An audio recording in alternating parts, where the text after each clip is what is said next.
Okay, we got the Warcraft news over the last few days. Some additional class tuning, raid logs, and more in Season of Discovery. How World of Warcraft just gained over 2 million subscribers almost instantly. Huge information on the upcoming War Within expansion and the Mists of Pandaria Remix beta recap over the weekend and how it's looking so far. My name is Sky from the Comeback Kids.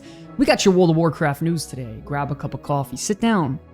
We got a lot to discuss. But before we do, by far the biggest addition for me as a gamer has been switching over to today's sponsor, Opera GX. And I know, you've heard this pitch a million times, but the thing is, it's absolutely free to try, so go ahead and use our link in the description below. And as someone who's on the computer all day for work, as well as my personal hobbies like gaming, this has completely changed my life on my computer. A brand new, sleek, modern design that is 100% customizable to how you like it. It can be set up within minutes, importing all of your info in just one simple click. Thousands of different themes, animated wallpapers, immersive sound effects for typing and opening tabs. There are thousands of mods that are all customizable and interchangeable in the mod store, so you can mix and match up to 5 different settings to make the perfect one for you. I personally really like this Devil May Cry Virgil one myself. It just looked too epic to pass up on. So not only does my browser look and feel great, it all saved me precious RAM and CPU as well. Something that blew my mind while using Opera GX is that I could detach YouTube videos I'm currently watching and display them on my screen at any time, allowing me to have my own personal on-screen entertainment while I'm leveling or farming out gold in World of Warcraft. I mean, you have Twitter, Discord, Instagram, Twitch, ChatGPT, all embedded directly into your sidebar, so you can hot swap between the programs and tabs in a matter of a few clicks. I also love using the AI integration within Opera GX to help me outline my videos quickly, as well as just summarize some really long, drawn-out Blizzard posts to help me save some time to pump out more videos for you all. Listen, on our channel, we're incredibly particular about the ads that are shown to you all because we only want to give you something that you'll actually use. Do yourself a favor and just give it a try because it's absolutely free. Go to operagx.gg/thecomebackkids and dump that boring, outdated browser and let's level up together. Now, let's get back to the content. Okay, starting off with the Season of Discovery portion of today's video, Blizzard already did announce that we were getting class changes over the weekend heading into the last reset, which was just a few days ago, but they did bring out some updates on new class changes that added on to that, so let's jump right into it. I would say that the biggest additions, though, has to be toward the Paladin here. Everybody knows that Alliance and Horde are naturally going to have their balancing issues in Classic, considering the fact that Horde has Shaman, Alliance has Paladin, and they both have their unique ways of being strong, though. Currently, right now, though, a single ability on the Horde is vastly changing the power of the Horde side faction in a raiding environment, which pretty much gives them infinite mana resources, and that's Shamanistic Rage. Not only is this a raid-wide buff, but it stacks on top of each other, and you could be getting hundreds of mana per second from all of your shamans popping them at once. So it's just so strong compared to, what the Paladins have as the Seal of the Martyr ability. Thankfully, Blizzard is noticing this, and they are at least starting to make a change. They stated that the mana return for Seal of the Martyr has been increased significantly, and they realized that the mana for Horde has become kind of negligible in raids due to Shaman stacking. They stated very clearly that they actually buffed the mana return on Seal of the Martyr to bring it in line with the mana return on Shamanistic Rage, which, in my opinion, is a very, very bold thing to say, considering how strong, Shamanistic Rage actually is. Additionally, though, they stated that the current phase has been, pretty tough for casters, drastically, and they don't want to further that at this time. So, if you're an Alliance player, you're getting Seal of the Martyr, it's getting buffed. Hopefully that can be better. In my personal opinion, if I had to choose between the two classes to bring to my raid, I would select Shaman 99 times out of 100. Now, I'm not saying that Paladins don't bring anything and they aren't good, but it's just a simple fact that Shaman is just so much stronger at this point. They bring the most utility in the game. They bring incredible DPS with the enhancement Shaman spec. They have one of the best tanks in the game with Earth Warden, decent caster DPS with Elemental, and just, they're just a straight up mana battery if you're Restoration Shamans. They're just too strong to pass up on, and I'm hoping they continue to make additions to Paladin because, as we know, Paladin is Alliance exclusive and Shaman is Horde exclusive, and it's causing some balancing problems out there. Additionally, on these notes, they made some changes to Mage on how their impact stun on their fire talent tree can now be triggered from Molten Armor, which can be great for PvP, and then some basic quality of life fixes for Deep Freeze as well. And then when it comes to Priest, the Eye of the Void spell now has a 35-yard range and fix some of the interactions between Surge of Light, which could help out Holy as well. Don't forget, Agron did announce that last week they are going to be a bit standoffish when it comes to instantly making changes to classes out there. So my guess is that we're not going to be getting a lot of changes at all this week or next week. And we'll probably be seeing a nice bulk of changes over the next couple weeks, in my opinion, which is probably better for the overall health of the game. Now, listen, we got to be honest with ourselves here. If you don't have the Crusader enchant on your weapon right now and you're a melee DPS in Season of Discovery, you're probably an absolute noob and you shouldn't even be invited to raids. Which is probably what some people are saying out there, but not everyone actually thinks that. But there are definitely some sweat lords out there that do. Anyways, it seems that Righteous Orbs are now no longer dropping in Season of Discovery Phase 3, and Blizzard is holding it off until Phase 4, like it rightfully should be. If you didn't know, the Crusader enchant is a chance on hit to increase your strength by 100, and the absolute only way to acquire that is by obtaining Righteous Orbs. And thanks to Simon Eyes, we got a first look at some of the sweatiest degenerate farming I've ever seen in my entire life, which is taking raid groups of players and farming out the Crimson Courier inside of Plaguelands, which has a very small percentage chance to drop a Righteous Orb, and was the only mob in the game to do so. So what was happening until just a few days ago was that entire raids of the sweatiest players around would kill this mob on repeat over and over again, like every 3 or so minutes, to have a chance at even rolling against like dozens of other players out there to acquire that juicy Righteous Orb, which can now easily be going for thousands upon thousands of gold due to it being now deleted from the game. So if you got your hands on one of these Righteous Orbs, send it over to Sky CBK on Crusader Strike Horde so I can make a video out of it. I'm definitely not going to pocket the gold and go blow it at the Goldshire Inn, I promise. And also, speaking of sweaty and degenerates, we officially have more data from the Sunken Temple raids to break down where every class is standing right now. Once again, this is not required for you to play any of these classes at the top of the meta to compete any of the content out there in Season of Discovery. The only reason I go over this data is to simply show players where their class is standing right now and how they could possibly be getting nerfed or buffed coming in the future. So we'll have to see about that. Heading into Sky's tiers, when it comes to the damage logs, the top 4 classes have remained exactly the same, and being Melee Hunter, Warrior, Rogue, and Enhancement Shaman. The only change here being that Warrior is now the 2nd overall DPS right under Melee Hunter. And I think we all know that Warrior was eventually going to come out on top in Season of Discovery. The question was just a matter of when. We all know that this phase, Melee is just king at this point to how much movement is involved in these boss fights, and it really goes to show how much of this is a factor with the top 5 DPS out there all being melee. Nevertheless, though, Rogue is officially back. Enhancement Shaman stays near the top, which is all interesting to see as well. So if you're playing any of these melee classes right now, you're eating very good. Next up, we have the new kids on the block heading into the middle echelon of the tier list. To everyone's surprise, we have the Ret Paladin, the Marksmanship Hunter, the Frost Mage, and the Feral Druid. Yes, your ears are not clogged. Marksmanship Hunter, Ret Pally, Frost Mage, Feral Druid. All these classes have made absolute 180s, and it's a very interesting thing to see. We saw that Ret Paladin was heading toward, the bottom of the tier list just a few weeks ago, and Blizzard stepped in to make some changes with their Wrath Rune, which is actually giving them significantly more, exorcisms and stuff, which is interesting because, 75% of their total damage comes from just basic attacks, exorcism, which is just hilarious to think about in my opinion. I know a lot of you paladins out there aren't really too happy about the playstyle, and I'm not either, to be honest, but the fact of the matter is that Paladin is starting to pump, and combine that with the new mana regen, they're going to be doing well. Frost Mages are literally just spamming Frostfire Bolt nonstop, and they're finally starting to do well, pairing that with the, Ignite proc, which is equaling out to both of those being about 84% of their total damage, which is hilarious. And then Marksmanship Hunters are basically just spamming Chimera Shot with Lock and Load, and the rotation's fun, engaging, popping off right now. And believe it or not, Feral Druids have made a comeback and are starting to do well also. And I'm going to be honest, I thought this class would have a much more complicated rotation, but the truth of the matter is they're just keeping up their Mangle debuff, Savage Roar buff, and just spamming Shred as much as possible with clear casting, power shifting. Not that difficult as much as I thought it would be. So really, really good to see them, finally advancing and doing well for once.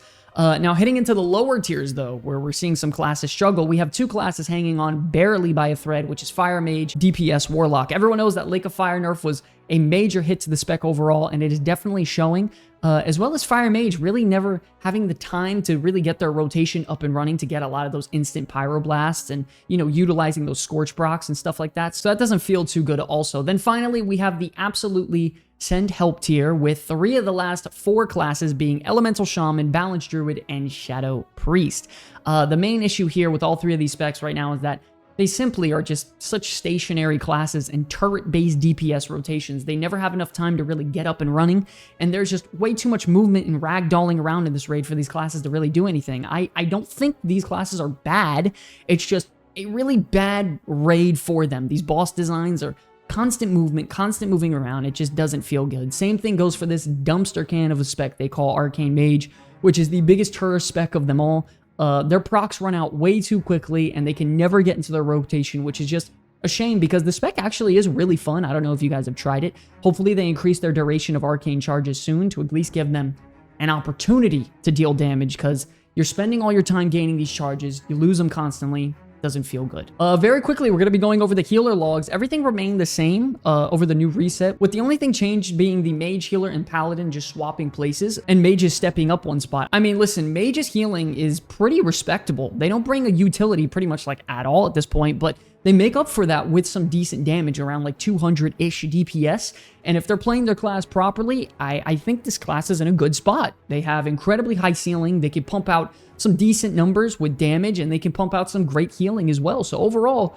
they're doing good. On the bottom of the raw healing per second, we have Holy Paladin and Resto Shaman, though. I do think Paladin is in a better spot than the Shaman, because they bring some solid utility to a raid, but they are a turret-based healer that just spams Flash of Light constantly, and it is affecting their raw healing per second compared to, you know, some of the other classes like Druid and Priest out there who can pump out insane heals all on the go. Now, Shaman may be at the very bottom of the totem pole right now, but they're just straight up mana batteries, giving everyone raid-wide mana. You know, you got Shamanistic Rage, as well as Mana Tide Totem for your group, Mana Spring. So essentially, they just never run out of mana, and they're just a glorified support off healer at this point, which is really interesting to see.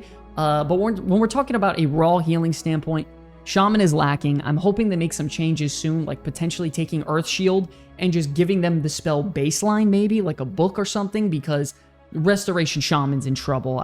Never in a million years are you going to be taking Earth Shield over Shamanistic Rage. It's not going to happen. But yeah, other than that, there's not really too much going on in the world of Season of Discovery right now the last few days. So hopefully we continue to get some news heading into the next phase and, you know, bringing you guys some updates like that. Moving on now to a more broad standpoint, with World of Warcraft heading toward an incredibly bright future with not hundreds, no, not thousands, no, not hundreds of thousands, but millions of players have officially signed up to play World of Warcraft, with its return coming back to China. Now, if you aren't aware, NetEase announced their renewal of their partnership with Blizzard Games over in China, which has now allowed World of Warcraft to be playable there once again. And over a whopping 2 million players have already pre-registered their subscriptions, which is a massive W for both companies right now, and players as a whole heading toward the bright future of what World of Warcraft has to offer the world. As you can see on screen here, officially reported by Blizzard China, these stats show some of the extreme dedication and love for these games these players have over there in the East, because we're all aware of the server shutting down last year, which is just devastating for all players and just really quite sad to hear about, to be honest. Everybody knows that gaming is super popular over in China. It was actually shown directly from data on Warcraft logs that 60% of all classic WoW players come from China, which is a very big stat if you think about it. Not only that, microtransactions are a highly beloved thing in there, and cosmetics and stuff is a really big thing over there in China as well. So you already know Blizzard's going to be pumping out microtransactions out of their butt to be getting over there to China, and they're going to be eating it up like Thanksgiving dinner. But I mean, could you imagine like having your account completely taken away from you out of something that doesn't even, you know, concern you? Moving on, additionally, World of Warcraft's brand new mode, Mists of Pandaria Remix, was tested over the weekend by a wide variety of users, including our in-house community manager, Lance, and I gotta tell you, a lot of people are loving what they're seeing from this brand new mode. This has nothing to do with Mists of Pandaria Classic, which I'm sure is going to be coming out in the next year and a half or so. This is something directly tied to retail WoW, and it's baked into the retail models, engines, gameplay style, things of that nature, and it's a hyper-accelerated way to, you know, experience Mists of Pandaria. A lot of the players are comparing it to something kind of like a Diablo arcade, seasonal style of play where you just have hyper accelerated leveling where you can just level to the max in like a day or two, run tons of dungeons and raids with your friends in kind of like a condensed format that's quick, fun, easy to just go in there and have fun. And generally just a very simple and easy way to, re-experience Mr. Pandaria once again with your friends. So you may be asking, Sky, why the hell would I even go play this? What's the purpose of even participating in this mode? Why would I even go do it? Easily one of the biggest benefits has to be the fact that your character in this mode, whoever you level up there, can be transferred to a live realm once the event is over before the War Within is officially released. So pretty much you can easily catch up and have a character ready for the brand new expansion releasing later this year for retail. Additionally, you have access to what feels like thousands of new cosmetic options between armor, weapons, mounts, all that sort of thing to bring you, as well. So not only do you have that, you have some sort of reward or way of, incentivizing you as a player to go participate in the brand new mode. Not only that, you can get all the challenge mode gear, which is, unobtainable for the longest time since Mr. Pandaria has been over, which is going to have a lot of players like me at least go back there and give it a try to get some really cool cosmetics that I never even had the chance to get back then. I was just too young to even understand what it was. Overall, though, aside from all the cosmetics and visual stuff, a lot of players are just enjoying this super fast-paced mode. I mean, there are a lot of people out there who only have like an hour or two to play a day at most, so being able to hop in there, get a lot done in just a short amount of time can definitely appeal to a broader audience out there that don't have much time to play video games, especially when it comes to, one of the most visually exceptional and just incredible expansions being World of Warcraft Mr. Pandaria. So definitely some food for thought when it comes to trying out something brand new when it comes to WoW. Speaking of brand new, we know that Plunderstorm released not too long ago, which that new exciting Battle Royale mode had a lot of people, enjoyed and participated in. It was officially announced, though, that recently that Plunderstorm's reputation is going to get doubled now, so you can acquire all the cosmetics and items for retail a lot easier, which is going to last until the end of the month. So if you have any interest in retail WoW, we're earning some cosmetics or collecting some stuff like that. I know a lot of people out there are interested in that. You can go check that out also, get it done before the end of the month hits. Now, cosmetics and visual stuff aside, yesterday it was a massive day for World of Warcraft's, latest expansion, The War Within, because the NDA was lifted from the alpha playtest, and so many content creators out there released videos reviewing and discussing the latest upcoming expansion for later this year. And Wowhead actually has been dropping bombshell after bombshell nonstop on just countless information coming with the new expansion. I gotta tell you, I mean, these retail data miners should be paid for their freaking work here. We got all the new class tier sets coming for the first raid that's supposed to release in like 6 months from now. Dozens upon dozens of new mounts and models data mined. Boss mechanics for dungeons and raiding, and brand new features like delves, which are going to be like scenarios in a way where it's kind of like party-based content.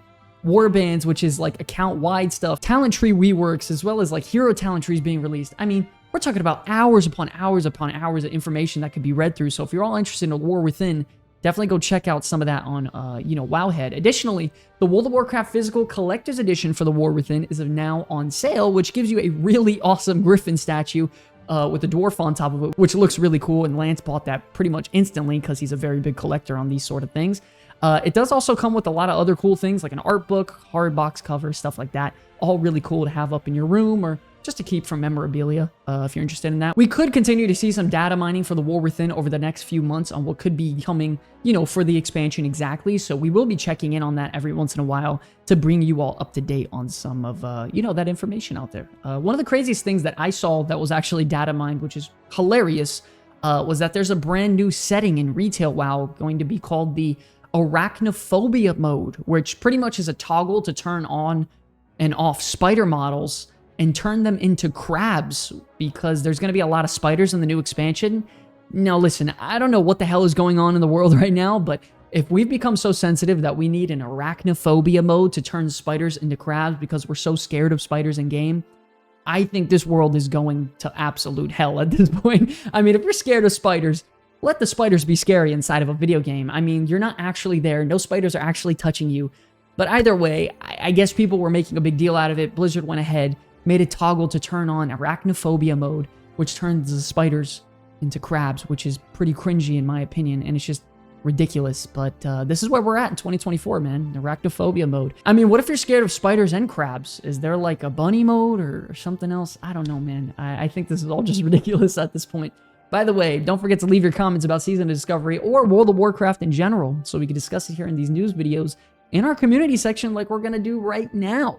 First comment goes out to XXK saying that having all our characters and possibly even our Season of Discovery characters converting over to War Within is literally genius. Now, this is going probably based off of, you know, the Mr. Pandaria remix thing where they're going to have our characters convert from there over to retail. And this is something that we've discussed from a business standpoint rather than a probably fan happiness standpoint of them taking our Season of Discovery characters and allowing you to transfer them to potentially retail WoW. I know that might, you know, scare a lot of you people out there to give incentives to sort of, you know, classic players to try out retail because it's not a big secret. There's always been kind of like a civil war since 2019 came out with classic versus retail players. You know, I'm personally hoping they do something with our characters at the end of Season of Discovery to where it doesn't feel like a big waste of time and we can either transfer them somewhere to maybe retail, a new classic realm, or potentially maybe even get expanded upon past level 60 content and see some brand new content to experience in Azeroth, maybe push us to level 65 or 70 in just Season of Discovery. Let me know what you guys think about that in the comment section below. I'd be interested to hear about that. Next up, we have Ben saying, one of my greatest memories is getting Prebis with my friends at level 60, and I really hope that when the next phase comes out, they make dungeon loot relevant. Honestly, should have dungeons be its own phase and could turn Stratholme or Skolemans into a raid. Would even be amazing if raids weren't open up the first 2 weeks at level 60 so we can all focus on other content together. And I gotta be honest, I do agree on a lot of these aspects. I never really liked the idea of all the content being open at the launch of an expansion. I know that in some ways in retail, they hold off on releasing the hardest content out there for a week so everyone can experience some of the other things out there. I don't like just heading into the raid, getting my loot, logging off. I always felt like that's such a counterintuitive way to experience an expansion or a new phase release. I know a lot of that happened with Nomergan, so that never really felt good. I do love, however, what they're doing with these, you know, new dungeons in Season of Discovery with the revamps and, you know, them doing the wild offerings at the end of the dungeon. It just feels kind of crappy when people go in there as a 10, 15-man raid or whatever the case may be, and rushing to get these wild offerings done and then just leaving and resetting. That just doesn't feel right to me, in my opinion. Next up, we have Coach Dad asking about Karazhan rework completely coming and if it's going to be embedded in the next phase soon. Now, I don't know about you guys, but the Karazhan raid in Burning Crusade has to go down as one of my favorite raids of all time. The fact that you can go in there with a small group of friends and experience one of the most visually incredible raids with awesome boss mechanics, super cool fights, which is such a cool experience, man, that I'll never forget. I will say, however, I do hope that they add Karazhan crypts instead, because I would love to see what Xalatath would be up to, trying to steal maybe something from Medivh's basement to see if she could get any power out of it. That would be very, very interesting. I think it would add to the story as well. Then finally, we have Loof stating how he's looking forward to them dropping Classic Plus after doing all this testing with Season of Discovery. And I gotta tell you, I do agree with that, man. I've been saying it for a little while now that Season of Discovery is meant to just be a super fun, low-pressure seasonal realm that's not meant to be taken so seriously. The whole goal of Seasonal Discovery is to just go in there, blast some stuff, enjoy some memories with some friends, and get out there, man. I think people are taking this realm way too seriously and reading into things way too much and demanding all this crazy stuff. Just try to remember that Classic Plus, I truly believe, is going to be coming in the next year or year and a half. And that's when we'll get our completely brand new, you know, additions to vanilla to you know, add on to it rather than just, you know, bringing other things like a seasonal style of play that's super rushed, fun, and engaging and stuff like that. I think we're going to get something brand new added on Classic Plus, maybe in the next year or two. Okay, now, once again, I want to thank you guys so much for watching these videos, man. If you're sitting here at the end, let's get a comment in the section saying that WoW is back. I'm really interested to see how many of you guys stay for, you know, the end of these videos, because honestly, I do think World of Warcraft is officially back in 2024, and with all the new game modes and seasonal realms going on, all the millions of players returning, and the brand new expansion coming out, you know, soon for retail, World of Warcraft is going to be one of the biggest games on the planet once again, and I'm so happy to be on this journey with you all. If you enjoyed the video, please be sure to like and subscribe to be absolutely flooded with Season of Discovery content. I want to thank you all so much for watching this video. It's an absolute pleasure to be making content for you all. Till the very end, my name is Sky from the Comeback Kids. I will see you all in the next one. Peace.